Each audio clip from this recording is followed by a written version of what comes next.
la voix. Non, c'est moi la voix. Nous sommes la voix. Nous sommes tous la voix des sans-voix.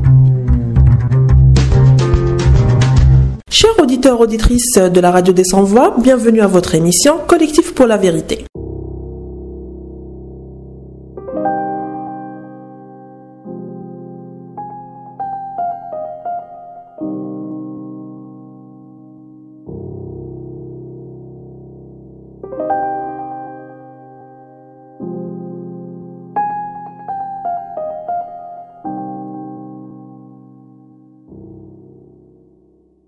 Amnesty International Algérie antenne d'Alger a organisé ce samedi 21 décembre 2019 à Alger Centre une conférence débat autour d'une problématique d'actualité, répression et régression des libertés fondamentales, comment sortir de l'oppression et construire un état de droit. Sofia Boulesnam, coordinatrice d'antenne d'Alger Amnesty International, nous parle du principe de ce débat organisé et de son importance au micro de la radio des sans-voix.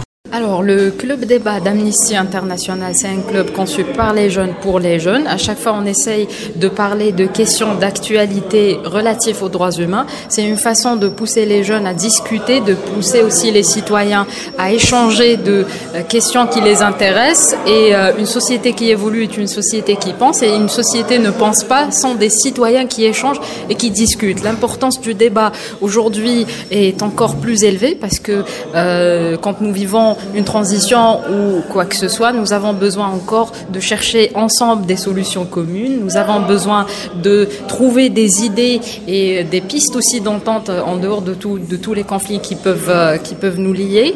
Et aujourd'hui, le débat, nous avons choisi une thématique d'actualité par rapport à ce qui se passe en Algérie et un peu partout dans le monde. Ça a été intitulé « Répression et régression des libertés fondamentales ».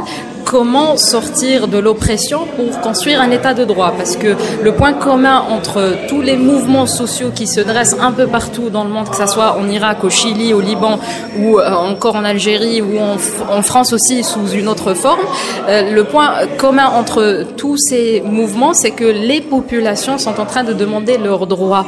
Les populations se sont élevées contre les injustices et veulent installer des états de droit, un respect des droits économiques et sociaux, plus de respect aussi des droits politiques et civils. Donc tout ça passe aussi par un travail de sensibilisation et d'information.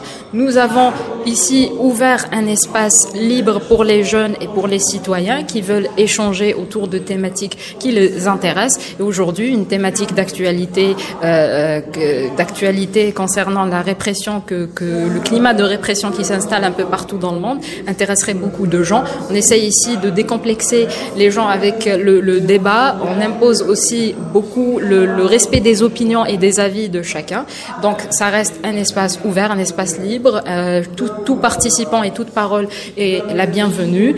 Et donc voilà, nous avons parlé de l'Algérie, évidemment, vu que ça nous concerne aussi. Et en Algérie, il y a un climat de répression qui s'installe depuis quelques temps. Amnesty International, il y a un travail qui se fait. Il y a eu quelques communiqués sur les questions des détenus, des arrestations arbitraires. Il faut plus de mobilisation de la part des Algériens et aussi une façon, c'est débattre et organiser des rencontres comme ça, c'est aussi une façon d'éduquer la population aux droits humains et c'est le fondement même de la démocratie.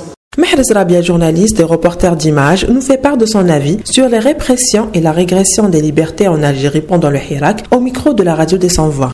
Alors, ce qu'on constate durant le Hirak, ça faudrait se l'avouer, c'est que plus aucune loi n'est respectée, qu'il y a une transgression des lois, que les libertés individuelles sont complètement écrasées au dépens des intérêts d'un régime qui aujourd'hui est décrié.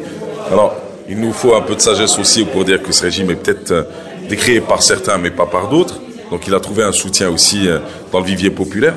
Maintenant, les répressions aujourd'hui, ces répressions-là, il faut savoir que il y a un gros travail à faire déjà sur comment apprendre aux citoyens ces droits, même si on sait que les droits ne sont pas appliqués.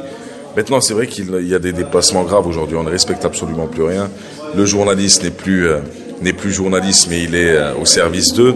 Le simple citoyen qui manifeste pour ses droits, pour la naissance d'une nouvelle Algérie, pour un vrai changement, il est soit matraqué, au mieux frappé, et au pire, évidemment, il se retrouve en prison alors qu'il vendait juste des pins ou qu'il portait un pull de la JS Kabylie.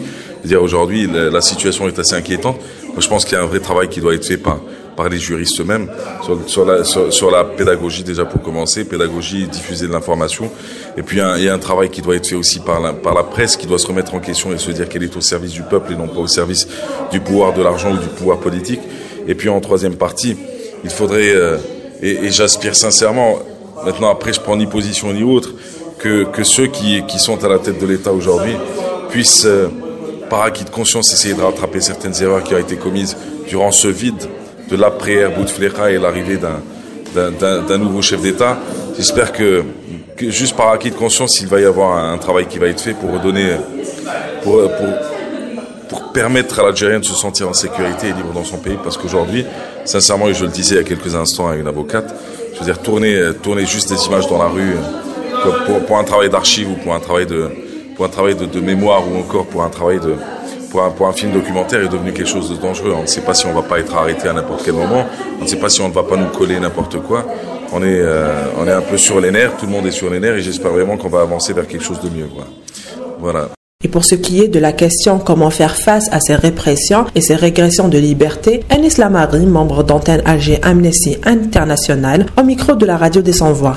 Nous pouvons faire face aux répressions justement par une prise de conscience. Il est important que les jeunes justement connaissent et identifient leurs droits dans un premier lieu, que tout le monde sache ses droits, et dans un deuxième lieu, comment faire valoir ses droits. Il est très important de connaître, de savoir que nous pouvons faire valoir nos droits et qu'il y a différentes manières de faire valoir nos droits, mais qu'il est important de rester pacifique. Car le militantisme ne peut pas se faire, le changement ne peut pas se faire par la violence.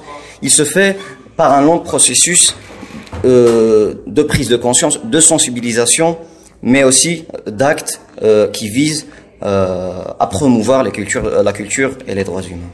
C'était tout pour aujourd'hui. Je vous remercie de nous avoir écoutés et je vous dis à bientôt pour un autre numéro.